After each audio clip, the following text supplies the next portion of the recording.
Northampton Cathedral for another brief reflection. So far I've spoken on hope and humour, and this week I'm going to stick with the theme of H and talk about holiness. And that's something that both hope and humour have touched upon. But just to develop that a little bit further, we talk a lot about holiness in the Church, especially since the Second Vatican Council and its talk of our universal call to holiness. That is, that we each have a vocation to grow in holiness. But I think sometimes we're not entirely sure what that means or how to go about it.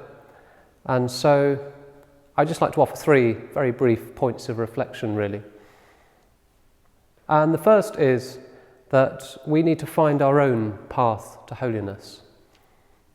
We don't get to heaven by imitating others, but we get to heaven by being ourselves.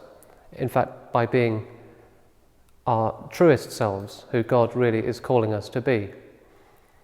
And the saints are a wonderful example for us of how to grow in virtue and live lives as Christians. But the truth is we can't all be a Thomas Aquinas or a Francis of Assisi or a Teresa of Avila. God is calling us to holiness in our own unique and particular way.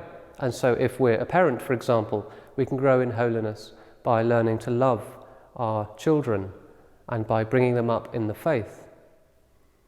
If we're elderly or alone or struggling with ill health or suffering in any way, then we can grow in holiness by learning to accept that suffering with joy and trying to smile through adversity.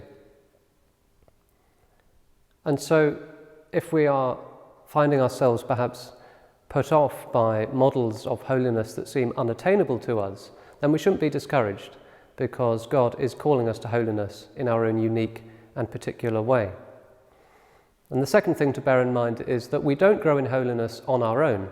It's not a selfish and individualistic pursuit. And in seeking to grow in holiness, we're not seeking to extract ourselves from the world in order to achieve some mystical state of spiritual perfection, because to do that would be to risk neglecting the needs of our brothers and sisters. And so we grow in holiness as a community, and this is something that the Church has always emphasized, that we are saved as a body of Christ, not just ourselves. And that community is first and foremost the Church, but it can also be whatever community we find ourselves in, the family or the parish. And that speaks to us something of the importance of holiness in building up the Church and in sanctifying the world. Pope Francis speaks of holiness as the most attractive face of the Church. And so when we grow in holiness, we're not simply bettering ourselves, but we are being true evangelists. We build up the Church with our own lives of holiness, we support each other, and we are a witness to the world, truly a light of Christ. And the third thing to bear in mind is that if we think we can perfect ourselves, then we're very much mistaken. Only God can do that. And so our quest for holiness is not so much trying to think, what should I be doing, what shouldn't I be doing? That has its place, but first and foremost, we must believe in our hearts that only God can sanctify us, only His grace can perfect us.